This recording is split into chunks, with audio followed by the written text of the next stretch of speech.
பரிசுத்த நாமம் மகிமைப்படுவதாக.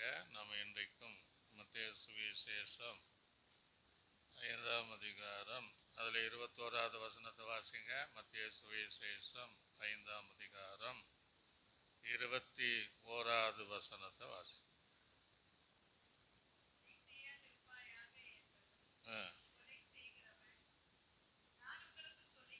நான் உங்களுக்கு சொல்லுகிறேன், அந்த சகோதரனை நியாயம் இல்லாமல் கோபித்துக் கொள்கிறவன் நியாய தீர்ப்புக்கு எதுவாய் இருப்பான்.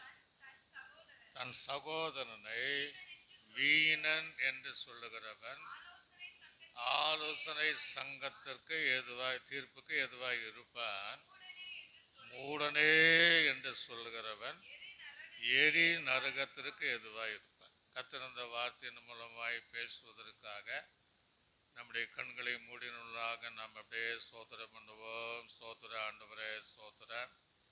இன்றைக்கும் இந்த மலை பிரசங்கத்துடைய இன்னொரு பகுதியும் தியானிக்க உதவி செய்வீராக. பேசுவது நீங்கள் அல்ல, உங்களுக்குள் இருக்கிற பிதாவின் ஆவியானவரே என்று ஆவியானவர் இடைப்படுவதற்காய் ஸ்தோத்திரம். இயேசு கிறிஸ்துவின் நாமத்தில் ஜெபிக்கிறோம் நல்ல பிதாவே, ஆமென். சத்தம் அவராலே ஹல்லேலூயா. கர்த்தருடைய பரிசுத்த நாமம் மகிமைப்படுவதாக. மலை பிரசங்கம் எவ்வளவு நம்முடைய ஆவிக்குரிய வாழ்க்கையை அது நம்ம பரிசுத்தப்படுத்துகிறது, அதை சுத்திகரிக்கிறது என்பதை நம்ம உண்மையாக அந்த அனுபவத்திற்குள்ளாக வர வேண்டும் என்கிற சிந்தனைகளை உருவாக்கு. நான் இதை தியானிக்கும் போதெல்லாம் என்னை சுத்திகரித்துக் கொள்வேன், என்னை தகுதிப்படுத்திக் கொள்வேன். ஏன்னா இவைகளெல்லாம் வசனத்துக்கு நம்ம அறியாமல் இதெல்லாம் நம்ம சில நேரங்களில் செஞ்சுருக்கிறோமே என்பதை சிந்தித்து தேவனோடு ஒப்புரவாகிற அந்த அனுபவத்தை கர்த்தர் நமக்கு தருவார். ஹல்லேலூயா. எனக்கு ஒரு ஆச்சரியம் என்னன்னா, கிட்டத்தட்ட மலை பிரசங்கம் என்பது 5000 பேர் இருக்கிறாங்க. 5000 பேர் புருஷர்களுக்கு ஆண்டு பிரசங்கம் பண்ணுறாரு. ஆனால் ஒருத்தங்க கூட எழும்பலை. ஒருத்தர் கூட அந்த பிரசங்கத்துக்கு எதிராக யாரும் பேசவும் இல்லை. ஹல்லேலூயா. ஒருத்தரும் பேசலை. அவரு யாருக்கும் பயப்படலை. அத்தனை பேருக்கும் எதிராக இருந்து அவர் பேசிட்டே இருக்கிறார். ஆக இன்னைக்கெல்லாம் நான் பாருங்க, ஒரு 50 பேர் இருக்கிறதுல ஒரு பிரசங்கம் பண்ணா 49 பேர் ஏற்றுக்கொண்டாலும் 1-2 பேர் என்ன செய்வாங்க, அதை ஏற்றுக்கொள்ளாம இருப்பவங்களும் இருக்கதான் செய்யுது. ஹல்லேலூயா. ஆக தேவனுடைய வசனங்கள் நமக்கு பேசும்போது அந்த வசனத்தை ஏற்றுக்கொள்ளும். கட்டுக்கதைகள் அல்ல, ஆண்டோடைய பேசுகிற அந்த வசனத்தை, உபதேசத்தை நாம் ஏற்றுக்கொள்ளும் போது நம்ம ஜீவிதத்தில் ஒரு வேளை அதுக்கு எதிர்மறையான காரியம் இருந்தால் அதை விட்டுட்டு நம்மை சுத்திகரித்துக் கொள்வதற்கு நம்மை தேவனுக்கென்று நம்ம ஒப்பு கொடுக்கணும். ஹல்லேலூயா. இங்கே நாம் பார்க்கிற இந்த வாக்கியத்தில் ஒருவன் தன் சகோதரனை ஆகிலும் சகோதரி ஆகிலும் மூடன் அப்படின்னு ஒரு வார்த்தை சொல்லிட்டான்னா எரி நரகத்திற்கு அவன் ஏதுவாக இருக்கிறான் அப்படின்னு அந்த வாக்கு சொல்லும் போது எல்லாருக்கும் பயம் உண்டாகும், எங்களுக்கும் பயம் உண்டாகும். சாதாரண அந்த வார்த்தை நம்ம எல்லா வீட்டில் பிள்ளைகள் சொல்லிடுவான், மனைவிடத்தில் சொல்லிடுவான், சில நண்பர்கள் எல்லாம் என்ன அப்படிங்கிறத அந்த வார்த்தைகளை பயன்படுத்துவோம். ஆனால் அந்த வார்த்தை எரி நரகத்திற்கு எதுவாக இருக்குமா? ஒரு ஹல்லேலூயா. இந்த மலை பிரசங்கம் என்பது ரொம்ப ஆச்சரியமா இருக்கு, அதிர்ச்சியமா இருக்கு. ஆகவே நம்மை பக்குவப்படுத்திக் கொள்ளும். இந்த மலை பிரசங்கம் பண்ணிட்டு இருக்கும் போது எனக்கு கோயம்புத்தூர்ல இருந்து மற்ற இடத்துல சில போன் வரும். ஊழியர்கள் பேசுவாங்க. அவங்க சொல்லுவாங்க, பாஸ்டர் உண்மைதான் பாஸ்டர், இந்த விஷயத்துல நாங்களும் தவறு செய்திருக்கிறோம். நீங்க சொல்றது பார்த்து நாங்களும் எங்களுக்குள்ள சில மாற்றங்களை நாங்க நினைச்சு இப்ப இனிமேல் இப்படி நாங்க வாழணும் என்கிற தீர்மானம் பண்ணிருக்கோம். அது ஃபாரின் அந்த வரும். நம்முடைய கன்னியாகுமரி மாவட்டத்திலிருந்தும் சில போன்கள் வரும். முந்தின வாரத்தில் சகோதரி நியாயம் இல்லாமல் கோபித்துக் கொள்கிறவன் நியாய தீர்ப்புக்கு, அதை நம்ம பேசணும். தேவசாமியினுடைய பல்லடத்தில் ஒரு பாஸ்டர் மார்க் சூதன் ரொம்ப நேசிப்பாரு. அவர் ஆராதனை முடிச்சுட்டு அந்த பிரசங்கத்தை அப்படியே கேட்டாரா, பேர பையனை உட்காந்து கேட்டிருக்கிறார். கேட்ட உடனே தாத்தா கிட்ட, தாத்தா இது யாரு உங்களுக்கு தெரியுமா? கோபத்தை கொடுத்து பேசுகிற, இனி நாம கோபப்படக்கூடாது அப்படின்னு அந்த பேரமை சொல்கிறாங்க. அப்போ அவர் உடனே முடிச்சுட்டு எனக்கு ஃபோன் பண்ணார், இவரை நீங்கள் சர்ச்சுக்கு கூப்பிட்டீங்களா, ஒரு நாள் கூப்பிடுங்க அப்படின்போது அந்த பசங்க பாருங்க சின்ன வயது உள்ள இடத்துல கிரிச்சு அலேலுயா. உடனே அவர் ஃபோன் பண்ணார். ஃபோன் பண்ணி, பாஸ்டர் உங்களுக்கு ஒரு வாழ்த்து சொல்லணும், இந்த பசங்க ரொம்ப நல்லா இருந்துச்சு, பேர பையன் சொன்னேன், உங்களை ஒரு நாள் கூப்பிடுன்னு சொன்னால் ஒரு நாள் உங்களை நான் கூப்பிடுவேன். ஒரு அலேலுயா. ஆக தேவன் நம்மை அவ்விதமாய் பயன்படுத்துகிறார். நாங்கள் இந்த பைபிள் ஸ்டடியில் ஆபிரகாம் முதிர்ந்த வயது உள்ளவன் நான் அப்படின்னோடனே எனக்குள்ள ஆவியானது நீ முதிர்ந்த வயது குறித்த பேசினேன். கிட்டத்தட்ட 3 வாரம் 3 பேர் முற்புதாக்களை குறித்து நான் பேசினேன். அப்படி என்பது இந்த வாரத்தில் ஒரு ஃபோன் வந்துச்சு. அவர் பேர் பார்த்தீங்கன்னா எட்வின் பால்ராஜ், இந்த சபையை சார்ந்தவர். வயசு எவ்வளோன்னா 97 வயசா. எனக்கு ஆச்சரியமாக அவ்வளோ கிளீனாக பேசுகிறார். பாஸ்டர், நான் சுந்தரராஜ் பாஸ்டரோட ஊழியம் செஞ்சேன், அந்த சபை கட்டும்போது இங்கே இருந்திருக்கிறேன், நான் இங்கே தான் நான் எடுத்தேன், எனக்கு 10 பிள்ளைகள் பாஸ்டர், 15 பேர பிள்ளைகள். அலேலுயா. நான் ஈசாக்கினுடைய செய்தி கேட்டால் ரொம்ப ஆழமாக இருந்துச்சு, எங்களுக்கு பிரயோஜனமாக இருந்துச்சு, உடனே உங்களுக்கு ஃபோன் பண்ணுன்ட்டு 12 ரொம்ப நேரம் பேசி எனக்காக ஜோம் பண்ணுங்க, என்ன நீங்கள் பார்க்கணும், பாம்பன் வேலையில் இருக்கிற அப்படின்னா இப்போ தான் வரும்போது வரேன். அப்போ எங்கேயோ நம்முடைய வார்த்தைகள் பல திசைகளிலே சென்று கொண்டு ஒரு அலேலுயா. அப்போ இங்கே ஆண்டவர் சொல்றாரு, உன் சகோதரனாகிலும் மூடன், ஏழை மூடமா நடக்கிறான்னா எரி நரகத்திற்கு அவன் ஏதுவா இருக்கிறான். எரி நரகம் என்பது நல்ல தெரியும், நரகம் நித்தியமான நரகத்துக்கு ஏதுவா இருக்கிறான். இந்த மூடன் என்கிற பதத்திற்கு நிறைய அகராதியில அர்த்தம் இருக்கு. மூடன் என்றால் மதிக்கேடன் என்கிற வார்த்தை இருக்கு. இன்னும் நீங்க பாத்தீங்கன்னா முட்டாள், பைபிள்ல முட்டாளுக்கு இடமே வசனத்தில் தேடி பார்த்தா எந்த இடத்துல முட்டாள் என்ற இடம் இல்லை. சிலர் நான் முட்டாளும்பா, சாதாரண சொல்வான், என்னடா முட்டாள் மாதிரி இருக்கிற அப்படின்பா. அதான் அதுவும் தவறு தான். அதுக்கு இன்னொரு அர்த்தம் பைத்தியக்காரன். சில நேரம் சொல்வான், பைத்தியக்காரமா இருக்கிற அப்படின்னு. ஆனா இவைகள் எல்லாம் அந்த எரி நரகத்திற்கு நம்ம ஆயத்தமாக்கிடுவோம். அலேலுயா. இதெல்லாம் நம்ம சொல்ல சாதாரணமா சொல்றோம், அதெல்லாம் கெட்டதுன்னு நம்ம நினைக்கல, அதெல்லாம் பாவம் என்று நாம் நினைப்பது சாதாரணமா. மனைவி கூட என்ன ஒரு பைத்தியக்காரன் மாதிரி நீ பேசுற அப்படின்றான். சில வீட்டுக்காரன், நீ என்ன பைத்தியக்காரன் மாதிரி பேசுற, பிள்ளைகளை கூட சொல்லுவான், உனக்கு என்ன பைத்தியா பிடிச்சிருக்க அப்படி. சில நேரம் ஏதாவது ஒரு பொருளை வாங்கிட்டு வர சொல்லுவான், பிள்ளைகளை கீழே போட்டு உடைச்சிருவாங்க, உனக்கு அவ்வளோதான முட்டாள் மாதிரி இருக்கிற, இவ்வளோ படிச்சிருக்கிற, உனக்கு அறிவு இல்லையா, லூசு மாதிரி இருக்க அப்படிம்போம். ஆனா இவைகளெல்லாம் தேவன் கணக்கில் வச்சு எரி நரகத்திற்கு ஆயத்தமா ஆயிடும். ஆக எப்படி இதை நம்ம சரி இதெல்லாம் நினைச்சானா பரலோக ராஜ்யம் போகுது.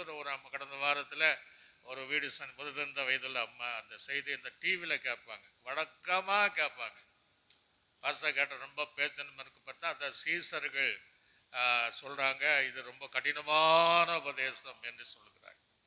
கடினமானது தான். அதுதான் பரலோக ராஜ்யம் போவது எல்லாரும் போயிட முடியாது, ரொம்ப பிரயோஜனமான. ஆனால் அந்த விஷயம் நம்ம நிறைய செய்கிறோம், அது கேட்கறதுனால ஒரு பயம் உண்டாகுது. ஒரு அலேலுயா.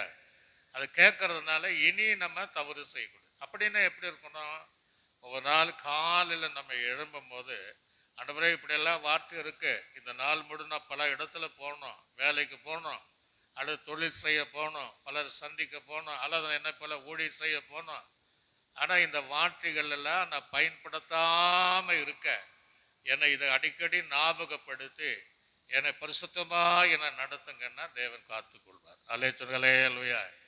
இல்லை சில நேரங்களில் சில டென்ஷன் ஆகி யாராகிலும் நீ எல்லாம் என்ன, நீ ஒரு மூடன், நீ ஒரு மதிக்கேடன், நீ ஒரு பைத்தியக்காரன், நீ ஒரு லூசை இப்படியெல்லாம் சொல்லியிருந்தா கூட மாலை நேரம் வந்துட்டு ஆண்டவர் இன்னைக்கு நான் இப்படியெல்லாம் பேசிட்டேன், வசனம் இப்படி இருந்தாலும் என்னை மன்னிச்சிடுங்க, என்னை ஒப்புரவாக்குங்க என்று மாலை நேரம் வந்த பின்னாடி நாம் செய்த தவறுகளை ஒப்புரவாகும் போது தேவன் மன்னித்து அதை மறந்து மீண்டும் அந்த பாதையிலே நடத்துவார். அலேலுயா. ஆக மூடன் என்று சொல்லுகிறவன் அவன் எரிய நரகத்திற்கு அவன் ஆயத்தமா இருக்கிறான், தகுதி உள்ளவனா இருக்கிறான். இந்த மூடர்கள் எப்படி இருப்பாங்க? மூடர்கள் எப்படி இருப்பாங்கன்னா, அவங்க வேலைய தீங்கு செய்கிறவர்கள். அலேலுயா. இப்ப தீங்கு செய்கிற கூட்டத்தை பார்த்தீங்கன்னா வெளியில இருக்கிறாங்க, உள்ளே இருப்பாங்க. எல்லா சபைகளிலும் ரட்சிக்கப்பட்ட தெய்வ பிள்ளைகளானாலும் ரட்சிக்கப்படாதவளானாலும் தீங்கு செய்கிற தீமையானதை செய்கிறவர்கள் ஏராளமா இருக்கிறாங்க. அப்படி செய்தாலும் அவர்களை குறித்து நம்ம மூடன் என்று சொல்லப்படாதபடி அந்த விஷயத்தில் கர்த்தர் அதை பார்த்து கொள்வார் என்கிற அந்த சுபாவத்தோடு நாம் இருக்க வேண்டும். அல்லேலூயா. இப்ப நீங்க சில வசனங்களை நம்ம வாசிக்கும். நீதிமொழிகள் புஸ்தகம் 10ஆம் அதிகாரம் 23வது வசனத்தை வாசிங்க. நீதிமொழிகள் 10ஆம் அதிகாரம் 23வது வசனம். நல்ல கவனிங்க. தீவினை, தீமையானதை, தீங்கானதை செய்வது போடும் மூடனுக்கு அது விளையாட்டா. ஒரு அல்லேலூயா. மூடனுக்கு என்ன விளையாட்டு? பலருக்கு பல விளையாட்டு பார்த்தா அதை சந்தோஷப்படுவாங்க, அதை என்ஜாய் பண்ணுவாங்க, கைத்தட்டி அந்த கால்பந்து பார்த்தா ரொம்ப மகிழ்வாங்க. இப்படியெல்லாம் இருக்கு இல்லையா? ஆனா அந்த மூடனுக்கு என்ன விளையாட்டு? தீமை செய்வது, பிறருக்கு தீங்கு செய்வது அவனுக்கு ஒரு விளையாட்டான். ஒரு அல்லேலூயா. சிலர் சொல்லுவாங்க இல்லையா, சில நல்லா கூட கணவன் மனைவி நல்லா இருப்பாங்க, ஆனா அவங்க செய்யாததை இவங்க செஞ்சிட்டாங்கன்னு மனைவி இடத்துல கணவன் சொல்லிடுவாங்க. சொல்லிட்டு என்ன, நான் அப்ப சும்மா இல்லை, நான் அப்படி செய்யல அப்படி சொல்லும் போது அவரை கூப்பிடுங்க அப்படின்னு அவரை கூப்பிட்டான்னா, நான் விளையாட்டுக்காக சொன்னேன், தமாஸுக்காக சொன்னேன், நீங்க அதை சீரியஸாக நினைச்சிட்டீங்க, நான் விளையாட்டுக்காக சொன்னேன் அப்படிங்கிற சிலரை நம்ம பார்க்கணும். ஆக இவர்கள் அதுவே ஒரு விளையாடலாக, அதுல ஒரு சந்தோஷப்படுகிறவர்களாக, இந்த மூடன் என்கிறவர்கள், மதிக்கேட என்கிற குணம் உள்ளவர்கள், அவள் தீங்கு செய்வதே ஒரு நோக்கம். ஒரு அல்லேலூயா. அது ஒரு விளையாட்டு மாதிரி அவர்கள் செய்யறாங்க.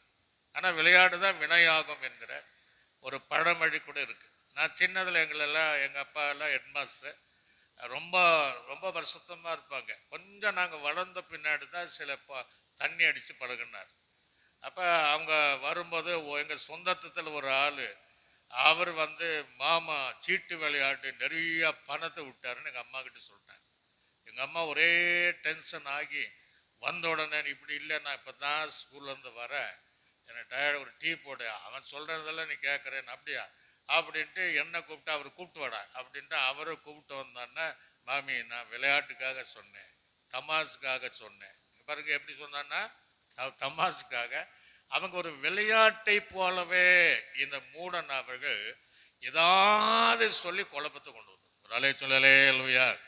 அந்த மூடனுடைய பழக்கம், அவனுக்கு அது ஒரு விளையாட்டு, அது ஒரு சந்தோஷம் உண்டாக முடியாத, நல்லா இருக்கிற அண்ணன் தம்பிக்குள்ளானாலும், நல்லா இருக்கிற ஊழியர் விசுவாசியானாலும், கணவன் மனைவி பிள்ளைகளானாலும் ஏதாவது தீமையான வார்த்தைகளை சொல்லி அவரை அப்படிங்க எல்லி சொல்லிட்டு அப்புறம் சொல்லிடுவாங்க, நான் தமாசுக்காக சொன்ன, இவ்வளோ சீரியஸா இருக்குன்னா நான் சொல்லாம இருந்திருப்பேன் அப்படிம்பார். ஆகவே மூடன் என்கிற வார்த்தைகளை தேவ பிள்ளைகள் பயன்படுத்தக்கூடாது. அல்லேலூயா. இன்னும் சில வசனங்களை வாசித்து பார்ப்போம். சங்கீதத்துல 40ஆம் சங்கீதம் 14வது வசனத்தை சீக்கிரமா வாசிக்கணும். சங்கீதம் 40. இவங்க யாரு அப்படிங்கிறத தாவீது சொல்றான். என் பிராணனை அழிக்க தேடுகிறவர்கள், அவங்க கத்தர்ப்ப ஏகமாய் வெட்கி நாணி. அப்ப அங்க ஒரு மூடம் இருக்கிறான். தீங்கு செய்ய விரும்புகிறவர்கள் பின்னிட்டில் லட்சை அடைவர்களாக. அல்லேலூயா. நம்ம ஒண்ணு சொல்ல வேண்டாம், கர்த்தரே அதை பார்த்து கொள்வார். அப்ப தாவீது எங்க முறையிடுறான்னா, அது தேவனிடத்துல ஜெபத்துல முடியும். இப்படி எல்லாம் இருக்கு, அவனுக்கிட்ட போய் சொல்லல, இப்படி எல்லாம் இருக்கு, என் பிராணனை வாங்க தேடுறாங்க, எனக்கு தீங்கு செய்வதே அவங்க நோக்கம்தான். ஆக அவர்கள் வெட்கி நாணமடைய செய்யும் என்று அவங்கிட்ட சொல்லாம நேரடியாக தேவ சமூகத்திலே சொல்லுவதை பார்க்கிறோம். இது எல்லா பரிசுத்தவான்களுக்கு எதிராக, எல்லா தெய்வ பிள்ளைகள் எதிராக இந்த காரியங்கள் வரத்தான் செய்யும். ஆக அந்த சூழ்நிலையில நாம் அவர்களை ஏன் இப்படி பேசுற, ஏன் இப்படி பண்ற அப்படின்னு சொல்லாம, இந்த வார்த்தைகளை பயன்படுத்தாம நம்ம தேவ சமத்துல முறையிடும் போது தேவன் அந்த ஜெபத்திற்கு பதில் செய்வார். அல்லேலூயா. இன்னொரு வசனத்தை கூட சங்கீதம் 35 சங்கீதம் 4 வசனத்தை வாசிங்க. 35:4 சங்கீதம். உன் பிராணனை வாங்க தேடுகிறவர்கள் வெட்கப்பட்டு கலங்குவார்களாக. எனக்கு தீங்கு செய்ய நினைக்கிறவர்கள் நாணம் அடைவார்களாக. வெட்கப்பட்டு அங்கேயாதான் சொல்றேன். என் பிராணனை வாங்க தேடுகிறவர்கள், எனக்கு தீங்கு செய்கிறவர்கள், இந்த மூடம் இல்லையா, செய்கிறவர்கள் அவர்கள் நாணம் அடைவார்களாக என்று முறையிடுகிறார். ஆனா அவங்கள பார்த்து நீ மூடன்னு அவன் சொல்லல, நீ மதிக்கேடன்னு சொல்லல, நீ ஒரு பைத்தியான்னு சொல்லல, நீ ஒரு முட்டாள் என்று சொல்லல. ஆனா அவன் எல்லாவற்றில் தேவன் சமூகத்துல முறையிடுவதை போல ஒருவேளை நம்ம யாராகில் அப்படி சொல்லியிருந்தால் நம்ம அவங்க கிட்ட போய் சொல்லாம தேவ சமூகத்திலே சொல்லணும். அல்லேலூயா. சத்தமா சொல்லுங்களேலூயா. சங்கீதம் 109 பாருங்க, 20ஆம் வசனத்தை கூட வாசி பாருங்க. 109ஆம் சங்கீதம் 20ஆம் வசனத்தில் வாசித்து பார்த்தால் வாசிங்க. 109:20. இதுதான் அதை சொல்றாரு. இதுதான் என்னை விரோதிக்கிறவர்களுடைய என் ஆத்துமாவுக்கு விரோதமாய் தீங்கு பேசுகிறவர்களுக்கும் கர்த்தரால் வரும் பலன். அல்லேலூயா. இந்த மேல கீழே நிறைய எழுதியிருப்பேன். ஆக தேவன் அவளுக்கு செய்கத்தக்க பலனை கொடுத்துருவார்.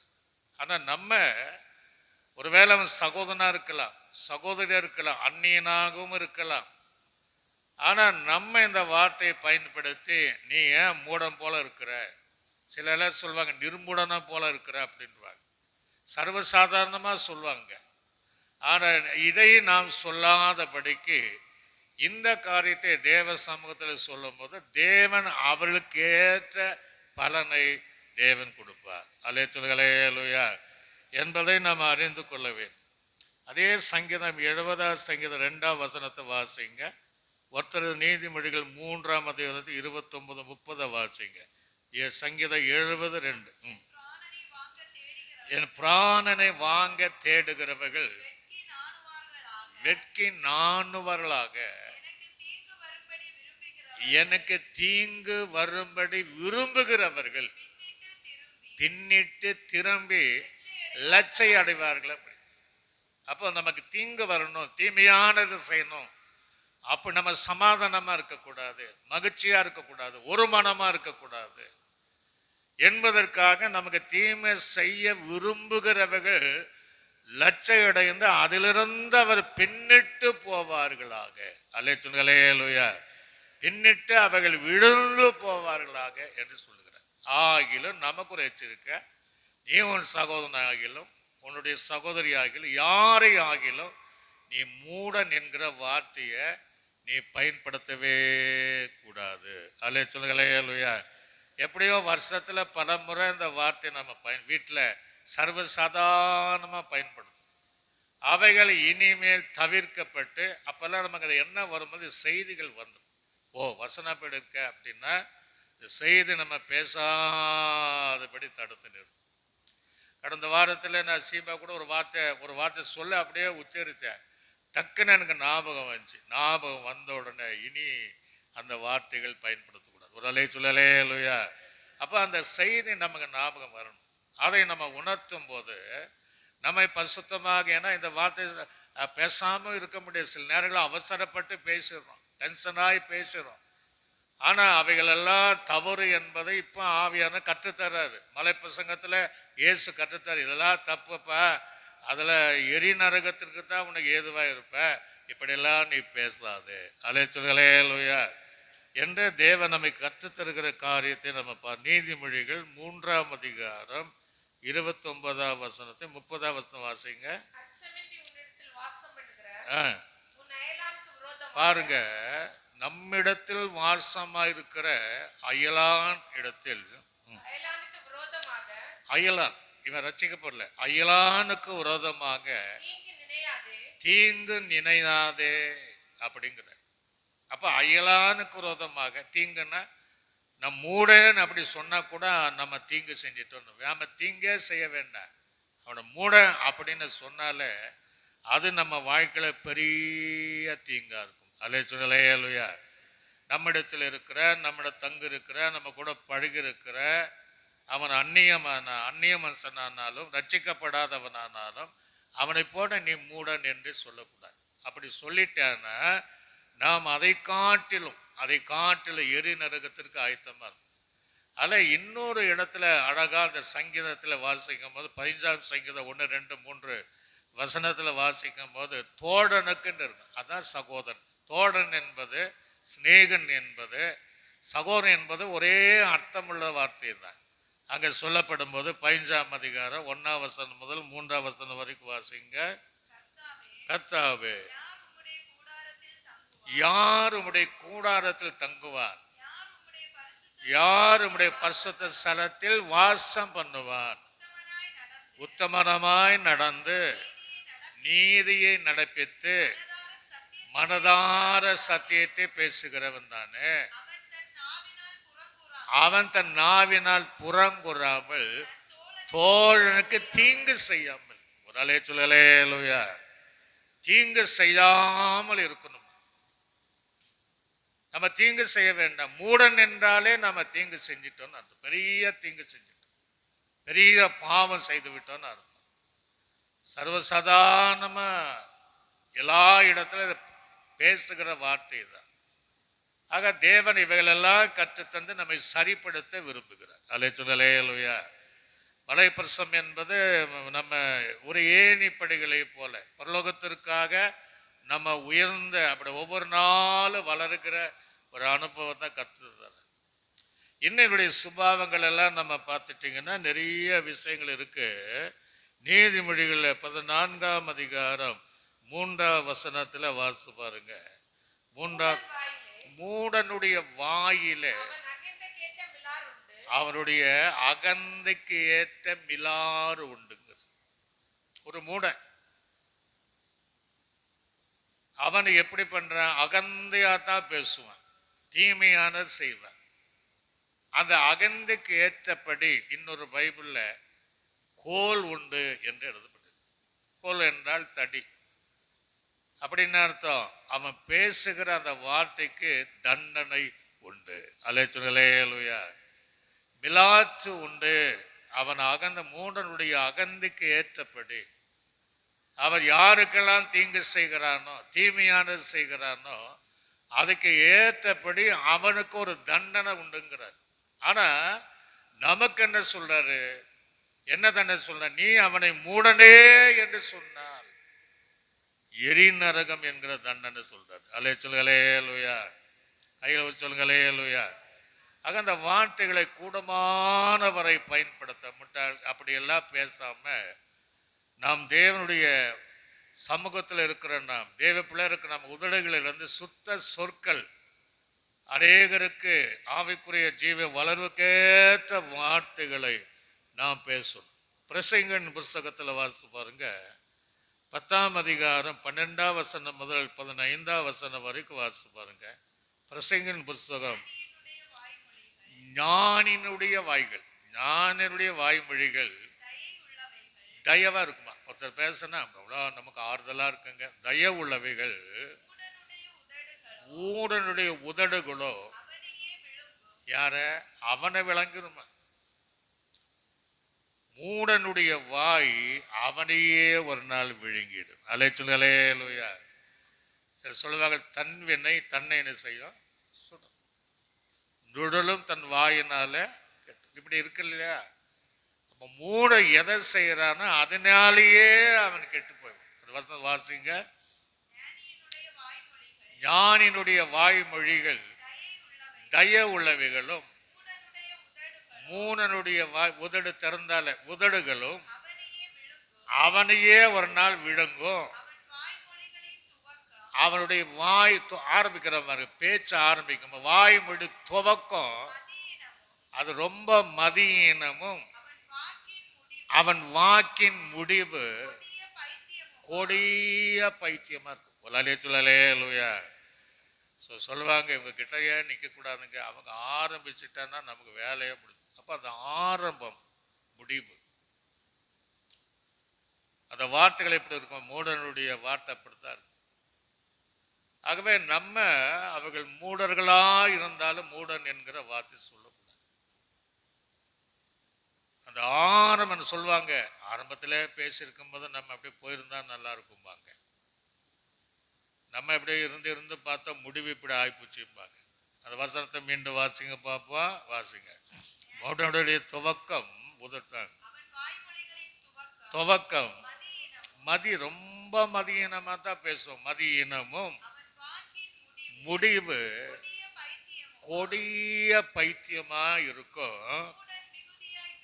எப்ப நிறைய பேசுவான், ஒரு சொல்லலே மிகுதியா பேசுவான். நம்ம பேசலாம், ஆனா நல்ல வார்த்தைகளை பேச ஆகிலும் ஆகாத சம்பாஷணை நல்ல ஒழுக்கத்தை அநேக சொற்கள் மிகுதினால பாவம் வராம இவன் நிறைய பேசுவாங்க. சில விடிய பேசுவாங்க. அப்படி இருக்கிறாங்க நிறைய பேர். அப்போ அவன் வாயை தந்த மிகுதியாய் பேசுகிறான். அவனு நடக்க போறது இன்னதென்று அவனுக்கு தெரியாது. இன்னதென்று அவன் அறியான். தனக்கு பிற்பாடு என்ன எனக்கு சம்பவிக்கும் என்பதை அவனுக்கு அறிவிப்பவன் யார்? எப்பா நீ இப்படி எல்லாம் பண்றிய, உனக்கு பின்னாடி என்ன அறிவிப்பவன் யார்? ஊருக்கு போற வழியை தெரியாது. இதனால் ஒரு சொல்லலே அவன் போற வழி அவனுக்கு தெரியாது. பரலோகராஜ்யம் போற வழி அவனுக்கு தெரியாது. தெரியாததினால் அறியாததினால் அவன் தொல்லை இழைக்கப்படும். ஒரு சொல்லலே சொல்லுவாங்கல்ல, ஒரே தொல்லைங்க, போட்டு பேசுறாங்க. அது என்ன செய்யுமா? நல்ல தேவ பிள்ளைகளை இழைக்க பண்ணிடுமா, சோர்வை ஏற்படுத்துமா. அப்படி அந்த மூடனானவன் வாயை திறந்தாலே அப்படி பேசி மற்றவர்களை உற்சாகம் இழந்து ஆவிக்குரிய தன்மை இழந்து சோர்வற்று இழைத்து போய் பலனற்றவளை போல் அவர்கள் மாற்றுவார். சொல்லலேலூயா. ஆகல நமக்கு சொல்றாரு, நீ ஏன் மூடன் என்கிற வார்த்தை நீ பயன்படுத்தக்கூடாது என்று கர்த்தர் நமக்கு சொல்லுகிற காரியத்தை பார்க்க முடியும்.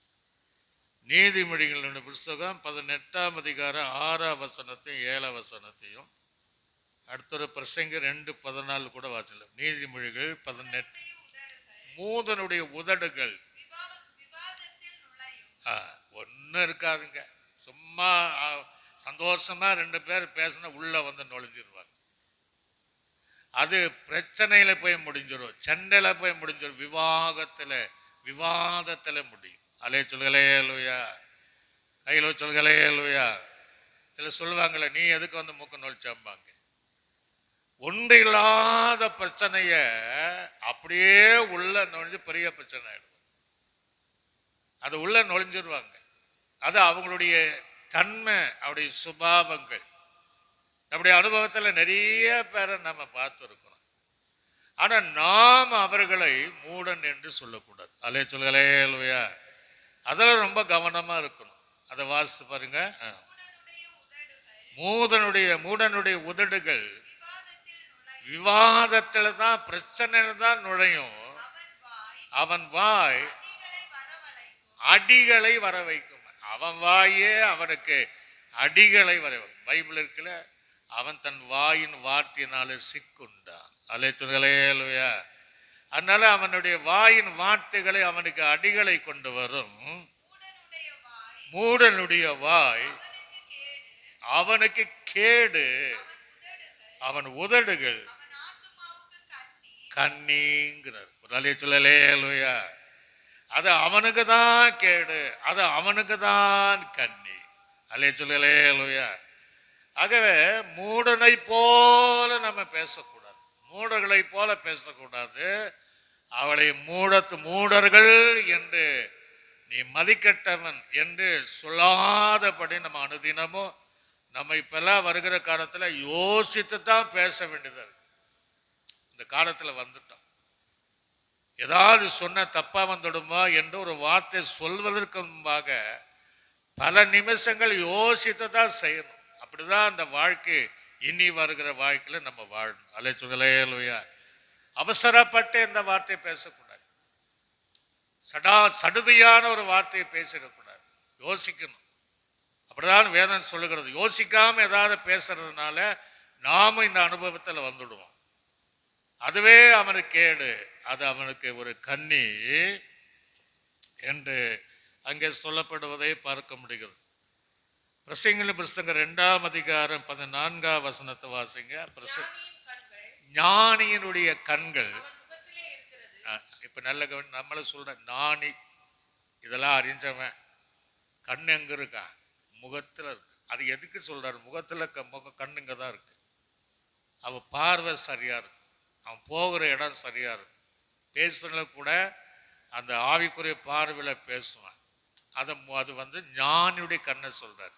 அடுத்தது மூடனும், அவனுக்கு கண்ணு இல்லை, முகம் இருக்கு, கண்ணு இருக்கு, ஆனா அவனுக்கு இருளிலே நடக்கிறான்.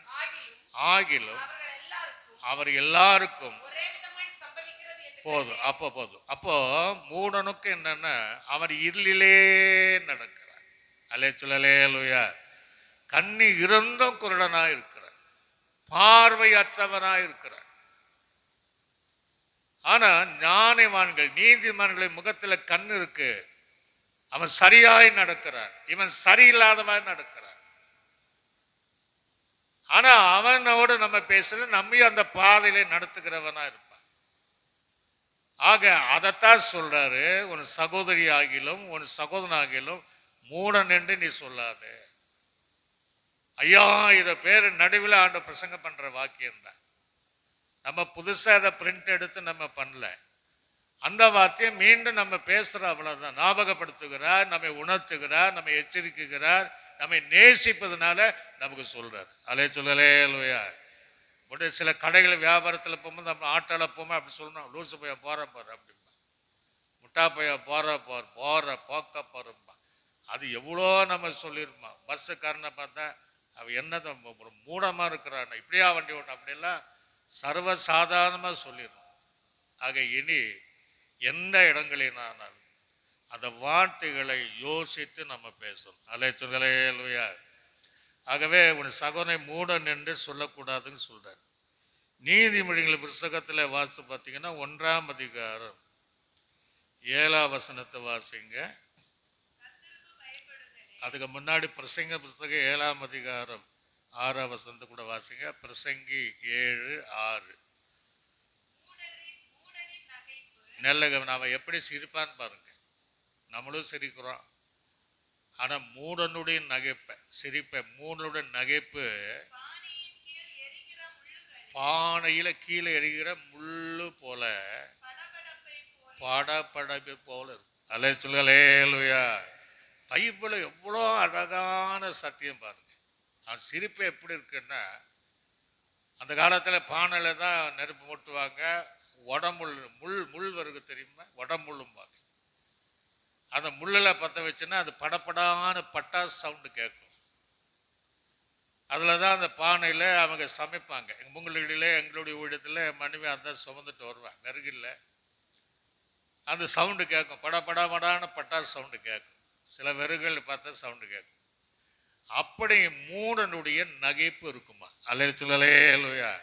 எதுக்கு அவன் சிரிக்கிறான், எதுக்காக சிரிக்கிறான்?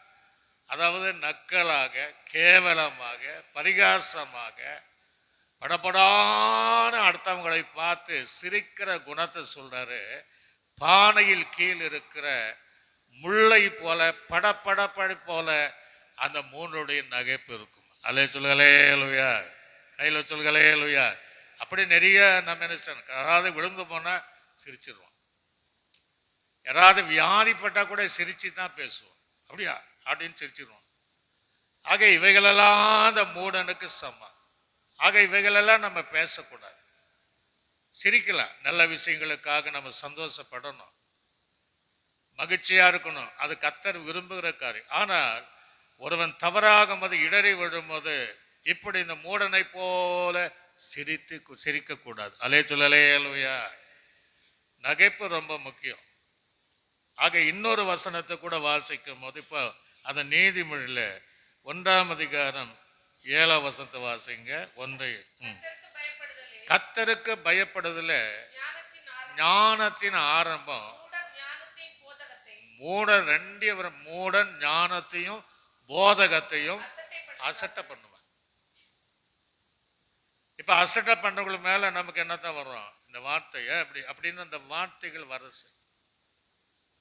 ஞானத்தையும் விரும்ப மாட்டான். தாய் தகப்பன் சொல்லக்கூடிய ஞானமானாலும் போதகமானாலும் சபையில சொல்லக்கூடிய உபதேச சத்தியங்களானாலும் ரெண்டையும் அசட்டை பண்ணுகிறவன் தான் மூடன். அல்லேலூயா.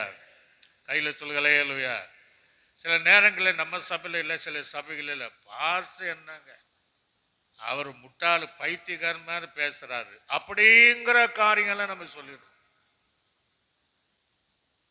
நாங்க கூட சில நேரங்களில் அவசரப்பட்டு இது இவங்கெல்லாம் அப்படின்ட்டு சில விசுவாசிகளை தவறான இந்த வார்த்தையை சொல்லிடுறோம். அதில் எவ்வளோ தவறு என்பதை இந்த மலை பிரசங்கத்தை தியானிக்கும் போதுதான் கர்த்தருடைய ஆவியான உணர்த்துகிறார். அல்லேலூயா. நான் இந்த வார்த்தையை பயன்படுத்தவே இல்லை என்று என்னால் சொல்ல முடியாது. நான் பயன்படுத்தி இருக்கிறேன். ஆனால் இவைகளெல்லாம் எவ்வளோ தவறு என்பதை அவன் ஞானத்தையும் உபதேசத்தையும் அசட்டை பண்ணுகிறார். அது இன்னும் சொல்வாங்க, இவரெல்லாம் அப்ப நம்ம கேட்கணுமா அப்படிங்கிற அந்த அசட்டை உள்ள அசட்டை செய்கிற அனுபவம் தான் அந்த மூடனுடைய அல்லேலூயா. கையில சொல்லுங்களேலூயா என்று வேதம் நமக்கு தெளிவாக அங்கே சொல்வதை நாம் பார்க்க முடியுது. நீதிமொழிகள் புஸ்தகம் 26ஆம் அதிகாரம் 6ஆம் வசனத்தை வாசிங்க. மூடன் நல்ல இங்க நல்ல கவனிங்க. ஒரு மூடனுடைய கையில செய்தி அங்க சொல்லிட்டு வாப்பா.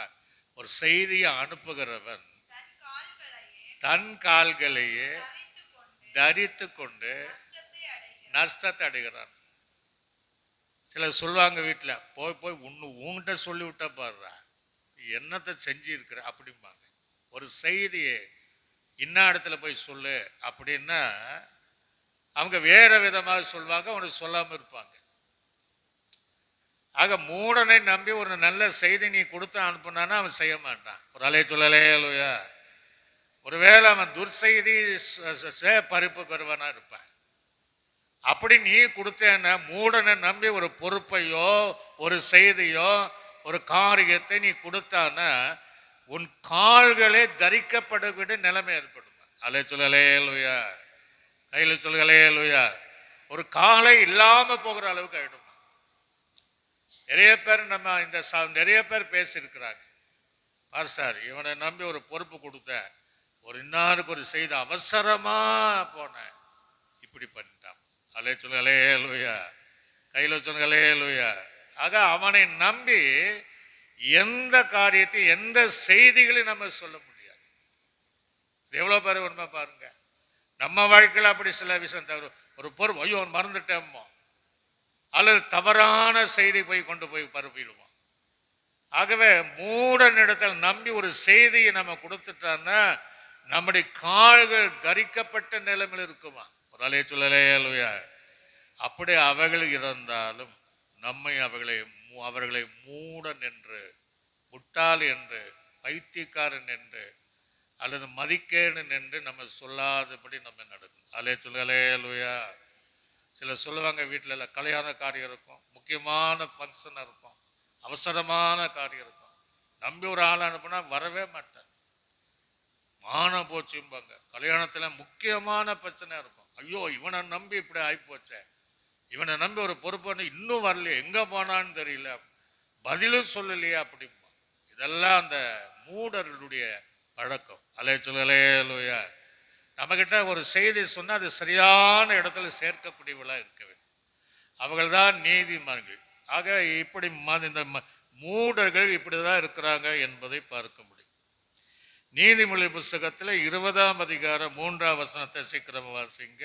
நீதிமொழிகள் வழக்குக்கு விலகுவது, அதாவது ஒரு பிரச்சனை இருக்கு, தேவையில்லாத பிரச்சனை, இல்ல நம்ம கூட யாருமே சண்டை போடுறாங்க, அப்படி விலகினா அது நமக்கு பெருமை கொண்டு வரும். அலே சொல்லலையா, பெருமை கொண்டு. அதான் இந்த மூடன் எப்படி இருப்பான்னா, மூடனானவன் எவனும் தலையிட்டுக் கொள்ளும், எல்லா விஷயத்தையும் தலையிடுவான். யார் எதை எங்க வந்து நிக்கணும், என்னத்தை பேசணுங்கிற எல்லா விஷயங்களும் தலையிடும். சில அட்வைஸ் பண்ண, நீ அதெல்லாம் தலையிடாத, நாங்க பார்த்துக்கிறோம் அப்படிமா. குடும்பங்கள் அப்படிதான், பெற்றோர்கள் பிள்ளைகள், நீ எல்லாம் தலையிடாத, நாங்க பார்த்துக்கிறோம். அப்ப அவங்க தேவையில்லாத எல்லா காரியங்களிலும் தலையிடுவார்கள். அலே சொல்லுகளேலுயா, கையில சொல்லுகளேலுயா. ஆனா மற்றவன் அந்த வழக்குக்கு விலகி போவான், விலகி போவான்.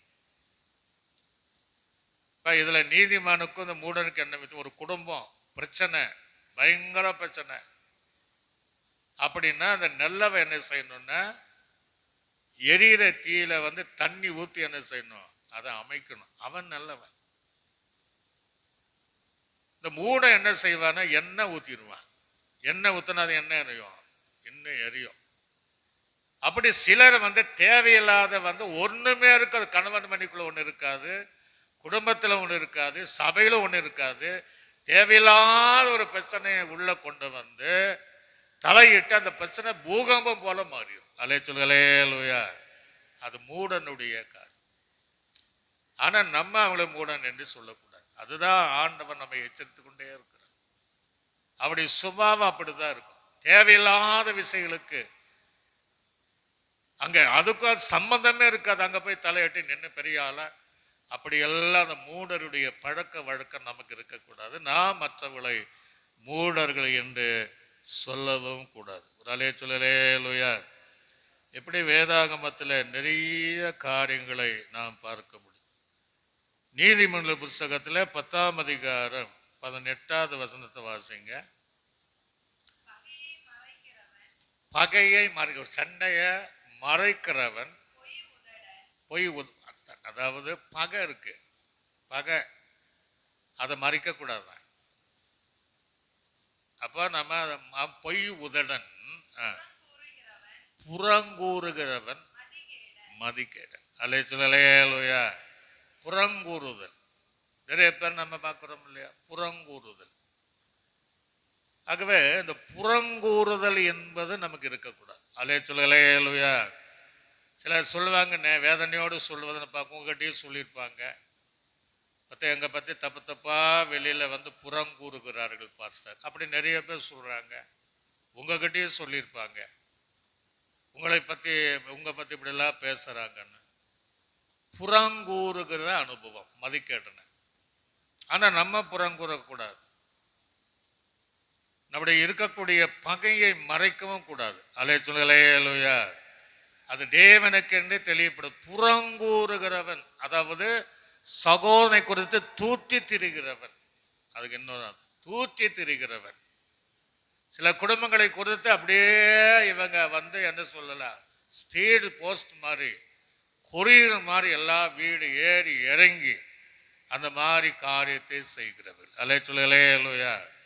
ஆனா அதை நம்ம அறிந்தாலும் நம்மை அவர்களை மூடன் என்று ஒரு காலம் சொல்லக்கூடாது. அலே சொல்லுகளேலுயா. அப்படி வேதம் தெளிவாக பிரசங்கின் புஸ்தகம் இப்போ 9ஆம் அதிகாரம் அங்கே 3ஆம் வசனத்தை வாசிங்க. பைத்தியம் என்று சொல்லக்கூடாது, எல்லாருக்கும் ஒரே விதமாய் சமூகம். சூரியன் கீழே நடக்கிற எல்லாவற்றையும் விசேஷ தீங்கு என்னன்னா, ஆதலால் மனுபுர இருதயம் தீமையினாலே நிறைந்திருக்கிறது, அவருடைய உயிரோடு நாளெல்லாம் பைத்தியம் கொண்டு இருக்கா. ஒரு அலே சொல்லலே லூயா. யாரு? தீங்கு செய்கிற மதிகேனுடைய இது பைத்தியமான அந்த வார்த்தை கூட பயன்படுத்த. ஆக இப்படிதான் இருக்கிறாங்களா என்று மதிக்கேடனை குறித்து நிறைய பேர் நம்ம பார்க்க. ஆனா நம்ம பைத்தியம் யாரு? கிறிஸ்துவுக்குள்ளே நம்ம பைத்தியம். அலைத்துலையா பைத்தியமானவர்களை ஞானிகளை வெட்கப்படுத்தும்படி பைத்தியமானவர்களை கதற்றின. அது நம்ம பைத்தியம். சிலுவை உபதேசம் கெட்டு போனவர்களுக்கு பைத்தியமா இருக்குமா? அதை விசுவாசிக்கிற நமக்கு தேவ பலனா இருக்குமா? அலைத்துலையா. ஆக பைத்தியம் என்கிற நீ ஒரு பைத்தியம் உனக்கு பிடிச்சிருக்க அப்படின்னு கூட அந்த வார்த்தையை சொல்லக்கூடாது. அவங்க அப்படித்தான் இருப்பாங்க. இவைகளெல்லாம் நம்ம எரி நரகத்திற்கு ஏதுவாய் இருக்கும் என்று சொல்லப்படுகிறது. நீதிமொழிகள் 10ஆம் அதிகாரம் அங்கே 13ஆம் வசனத்தை வாசிங்க. 10:13. புத்திமானுடைய உதடுகளில் விளங்குவது ஞானம், மதிகனுடைய முதுகுக்கு ஏற்றது பிரம்புங்க. அலேலுயா. ஆக இவர்கள் இப்படிப்பட்ட சுபாவம் உள்ளவளுக்கு அந்த முதுகுக்கு ஏற்றது என் தண்டனை என்னன்னா பரம்பு. அலேலுயா. பெரம்பு என்று அங்கு சொல்லுகிறார். ஆகவே நம்முடைய எந்த சகோதரனை ஆகிலும் எந்த சகோதரியிலும் உடன்பிறப்பானாலும் அந்நிய ஜனங்களானாலும் அவருடைய மூடர்கள், முட்டாள் அல்லது பைத்தியம், மதிகேடன் என்று சொல்லாதபடி தேவ பிள்ளைகள் ரொம்ப ஞானத்தோடு நம்ம என்ன செய்யணும் இருக்கணும். எரேமியாவின் தீர்க்கதரிசி புத்தகம் எரேமியா 4ஆம் அதிகாரம் 22வது வசனத்தை வாசிங்க பார்ப்போம். 4:22. என் ஜனங்களோ மதியற்றவர்கள். என்ன இப்ப யார சொல்றாரு? நம்ம என் ஜனங்களோ மதியற்றவர்கள், என்னை அவர்கள் அறியாது இருக்கிறார்கள் அப்படின்னு அவர் சொல்றார். அலை சொல்லலையா. என் ஜனங்கள் எப்படி இருக்கிறாங்களா? என்னை மதியற்றவர்களா இருக்கு. என்னை அவளை அறியாது. என் பிள்ளைகள் பைத்திய போல இருக்கு. அவர் சொல்லலாம், நம்ம சொல்லக்கூடாது. நம்ம சகோதரி ஆராயில குடும்பத்தில் இப்படி எல்லாம் இல்லாம இருந்தா அந்த குடும்பம் அவ்வளவு மகிழ்ச்சியா இருக்கு. அலே சொல்லலையா. சாதாரண சொல்லிடுவான், லூஸ் பிடிச்சவனே, லூஸ் பிடிச்சவன் அப்படின்ட்டு பசங்களே சொல்லிடுவான். அந்த வார்த்தைகளை சொல்லக்கூடாது. இந்த வார்த்தைகள் எல்லாம் சொல்லும் போது அந்த மத்தியில வாசிக்கிறோம், அவர்கள் எரி நரகத்திற்கு ஏதுவார். அலே சொல்லலையா. எருசலேம் என்கிற இடத்தின் பக்கத்துல இன்னோம் என்கிற பள்ளத்தாக்கு ஒன்று இருக்குமா? பள்ளத்தாக்கு. அந்த காற்று சுத்தப்படுத்துவதற்காக எப்போதும் அங்கே தீ எரிஞ்சிட்டே இருக்குமா? எப்போதும் கேப்பே இல்லாம இருந்துட்டு. அதுதான் அந்த எரி நரகத்திற்கு ஒப்பாக அந்த பள்ளத்தாக்கு சொல்றாங்க. எருசலேமுடைய அருகில் இருக்கிற இன்னோம் என்கிற பள்ளத்தாக்கில் அந்த காற்றை, அந்த காற்றினுடைய அசுசிகளை மாற்றி எப்போதும் சுத்தம் இருப்பதற்கு அந்த 24 மணி நேரமும் அதை எரிஞ்சிட்டே இருக்குமா? அலேலுயா. அப்படின்னு என்ன அர்த்தம்னா எரி நரகமும் எப்போதும் எரிஞ்சிட்டு தான் இருக்கும். அது எரி நரகத்திற்கு நீ எதுவாக இருப்பேங்கிறார். அந்த வசனத்தை நீங்க வாசி பாருங்க. ஏசியாவின் தீர்க்கதரிசி புஸ்தகம் 30ஆம் அதிகாரம் 33வது வசனத்தை வாசிங்க. ஏசியாவின் தீர்க்கதரிசி புஸ்தகம் 30ஆம் அதிகாரம். தோபேத் ஏற்கனவே ஏற்படுத்தப்பட்டது, ராஜாவுக்கு அது ஆயத்தப்பட்டிருக்கிறது. அது ஆழமும் விசாரமும் ஆக்கினார். நல்ல கவனிங்க. வேகும்படி அக்கினியும் மிகுந்த, அங்க வெறுகு இருக்கு, வெறுகும் உண்டு.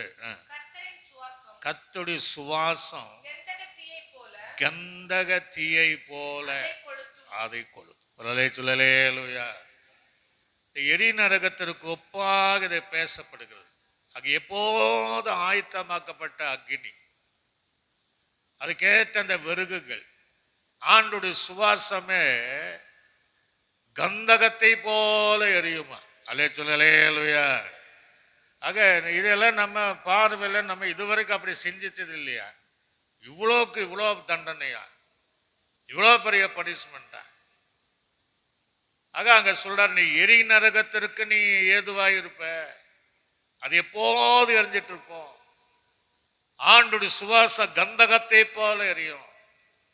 அங்க இருக்கிற அக்னி அவிழாது. அவன் ஓன டக்கு டக்குன்னு அந்த விறகுகள் போட்டு எப்போது இன்னும் பள்ளத்தாக்கில எரிவதை போல நரகத்தில எரியக்கூடிய சூழ்நிலை. அதனால இந்த வார்த்தைகள் எல்லாம் நீங்க குடும்பத்திற்குள்ள பழகிற இடத்துல சபைக்குள்ள நமக்குள்ள இந்த வார்த்தைகளை பயன்படுத்தக்கூடாதுங்கிறார். அலே சொல்லுயா, கையில் உயர்த்தி அலே சொல்லுயா. எரேமியாவின் தீர்க்கதரிசி புஸ்தகத்துல 7ஆம் அதிகாரம் 31, 32 வாசிங்க. 31, 30.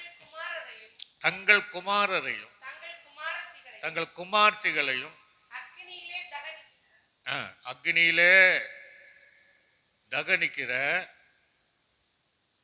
வாசிங்க. தகனிக்கிறதற்காக இன்னும் என்கிற குமாரனுடைய பள்ளத்தாக்கினில் உள்ள தோப்பின் மேடைகளை கட்டினார்கள். அதை நான் கட்டளையிடவும் இல்லை, அது மனிதலே தோன்றவும் இல்லை. ஆதலால் இதோ நாட்கள் வரும் என்று கர்த்தர் சொல்கிறார்.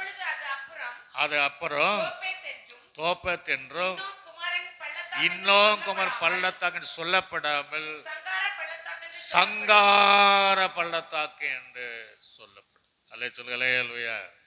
அதுதான் அந்த எரி நரகத்திற்குரிய காரியத்தை சொல்றார். அது இனி சங்கார பள்ளத்தாக்கு. ஒருவனும் அங்க ஜீவனோடு இருக்க முடியாது. நாம் மதிகேடன் என்று சொல்லுகிறதுக்கு இவ்வளோ பெரிய காரியம் சொல்றார். ஏராளமான வசனங்கள் இருக்கு, அதை குறித்து சொல்லாம மற்ற 2 வசனங்களை வாசித்து நம்ம முடிக்க போறோம். மத்தேயு சுவிசேஷம் 18ஆம் அதிகாரம் 7 முதல் 9 வரை வாசிங்க. ஒருத்தர் உபாகமம் 32ஆம் அதிகாரம் 22ஆம் வசனம் 23ஆம் வசனம். இடர்கள் நிமித்தம் உலகத்திற்கு ஐயோ. இடர்கள் வருவது அவசியம்தான்.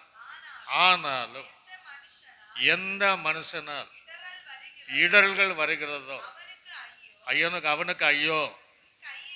உன் கையையாவது உன் காலாவது உனக்கு இடர்கள் உண்டாக்கினால் அது தரித்து எரிந்து போடு. 2 கைகள் உடையவனாய் அல்லது கால் உடையவனாய் நித்திய அக்கினியிலே எரிநறு தள்ளப்படுவதை பார்க்கிலும் சப்பானியாய் அப்படி ஊனனாய் நித்திய ஜீவனுக்குள்ளாக பிரவேசிப்பது நல்லமா இருக்கும். அலே சொல்லுயா, கையில் போய் சொல்லுங்களையா. ஆக இந்த மதிக்கேடன் மூடன் என்று சொல்லும் போது அவ்வளோ பேர் அதை பாட்டிலும் நீ கையை காலை கூட தரிச்சு போட்டுடலாம். நீ ஊனனாய் சப்பானியாய் தேவராஜ்ய பிரவேசிப்பு நல்லது. அலே சொல்லலையா. அங்கே போனால் அந்த ஊனன் இருக்காது. அதுக்கு சொல்றாரு ஒரு அர்த்தம். இடரலாய் மற்றவர்களுக்கு இடைஞ்சலாய் இந்த வார்த்தையை பேசிட்டு அப்போ வாழ்க்கை பாதிப்பா நம்ம இருக்கக்கூடாது என்பதுக்கு சொல்றாரு. அது உபாகத்தில் வாசிங்க. 32, 22ஆம் வசனம் 23ஆவது வசனம். உபாகம் 32. என் கோபத்தினால் அக்னி பற்றி கொண்டது.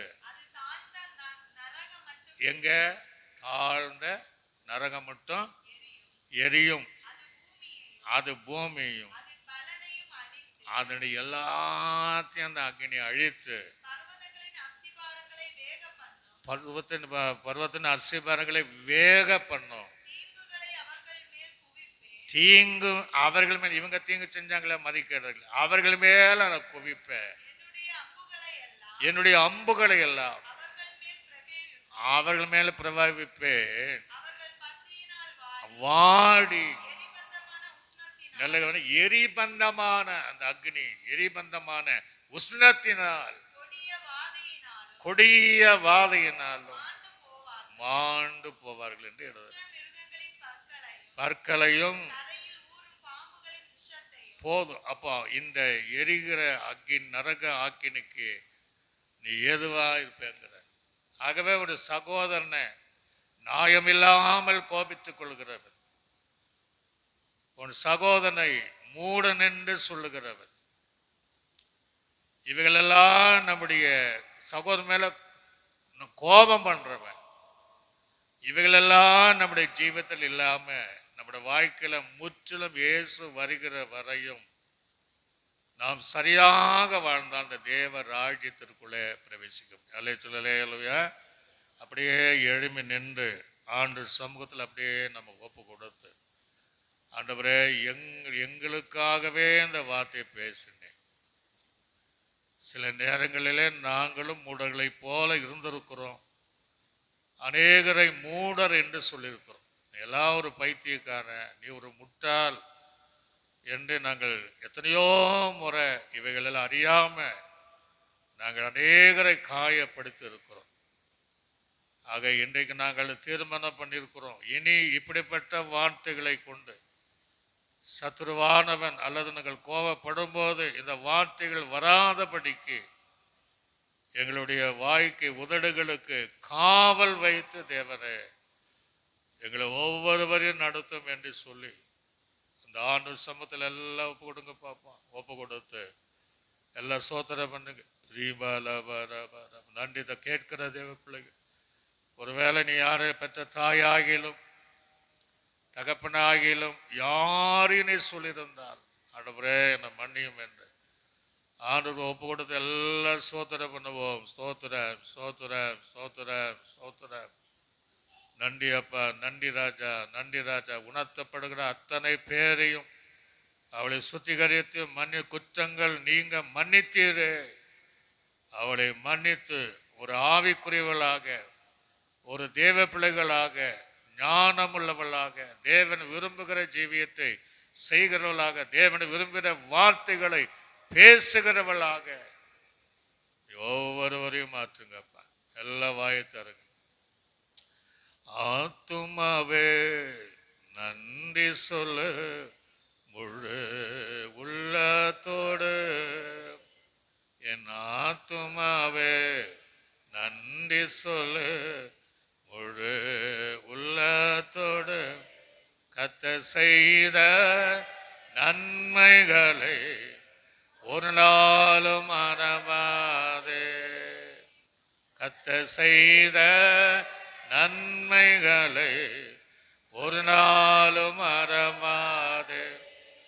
ஆத்துமாவே நன்றி சொல்லு முழு உள்ளத்தோடு, ஆத்துமாவே நன்றி சொல்லு முழு உள்ளத்தோடு.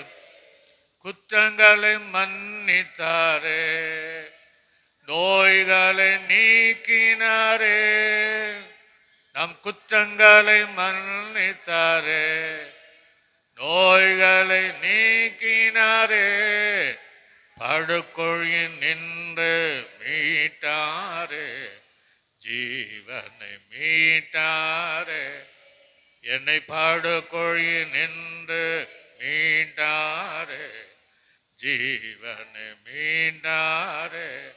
கர்த்தர் செய்த நன்மைகளை ஒரு நாளும் மறவாதே. கர்த்தர் செய்த நன்மைகளை ஒரு நாளும் மறவாதே. ஆத்துமாவே நன்றி சொல்லு முழு உள்ளத்தோடு, ஆத்துமாவே நன்றி சொல்லு முழு உள்ளத்தோடு. ஒரு பரிசுத்த ஜீவியம் செய்ய முடியாத பரிசுத்த சொற்கள் நம்முடைய வாயின் மூலமாக வருவதற்காக நம்ம எல்லாரும் கர்த்தரை ஸ்தோத்திரம் பண்ணுவோம். ஸ்தோத்திரம், ஸ்தோத்திரம். பிதாவாகிய தேவனை நாம் ஸ்தோத்திரம் பண்ணுவோம். ஸ்தோத்திரம். கர்த்தராகிய இயேசு கிறிஸ்துவை ஸ்தோத்திரம் பண்ணுவோம். நம்மை ஆற்றி தேற்றி வழி நடத்தின பரிசுத்த ஆவியானவரை நாம் ஸ்தோத்திரம் பண்ணுவோம். நல்ல ஆண்டவரே, இந்த நல்ல வேலைக்காக மலை பிரசங்கத்தின் மூலமாக எங்களோடு பேசி எங்கள் ஜீவியத்தை சரிப்படுத்தி கொண்டிருப்பதற்காக, எதெல்லாம் தவறு, எதெல்லாம் பரலோக ராஜ்யத்திற்கு போவது நல்லது என்கிற அநேக காரியங்களை கற்றுத்த கேட்கிற யாவருக்கும் பிரயோஜனம் உண்டாக தங்கள் தவறை உணரத்தக்க கர்த்தர் உதவி செய்வதாக. மூடர்கள் உணரார்கள் என்ற வேதம் நிறைய இடத்தில் சொல்லுகிறது. அவருடைய உணர்வுள்ள ஆவியை கொடுக்கிறார். சபையை சார்ந்த நாங்களும் இனி இந்த பரிசுத்தமான வார்த்தைகளை சொல்லி ஜீவிக்க உதவி செய். இயேசுவின் நாமத்தில் ஜெபிக்கும் நல்ல பிதாவே ஆமென். என் ஆத்துமாவே கர்த்தரை, என் முழு உள்ளமே பரிசுத்த நாமத்தை சொல்லி, என் ஆத்துமாவே கர்த்தர் செய்த சகல புகழ் மறவாதே ஆமென். கர்த்தராகிய இயேசுவின் கிருபையும் பிதாவாகிய தேவனுடைய அன்பும் பரிசுத்த ஆவியானுடைய ஐக்கியமும் சந்தோஷ சமாதானம் அனைவரோடும் சகல பரிசுத்தவான்களோடு ஆண்டவராய் இயேசு கிறிஸ்து வரைக்கும் வரைந்தோம் சதா கால என்ன நம்மோடு இருப்பதாக. அல்லேலூயா அல்லேலூயா அல்லேலூயா. கர்த்தர் உங்களுடைய ஆபரணம் ஆசீர்வதிப்பார்.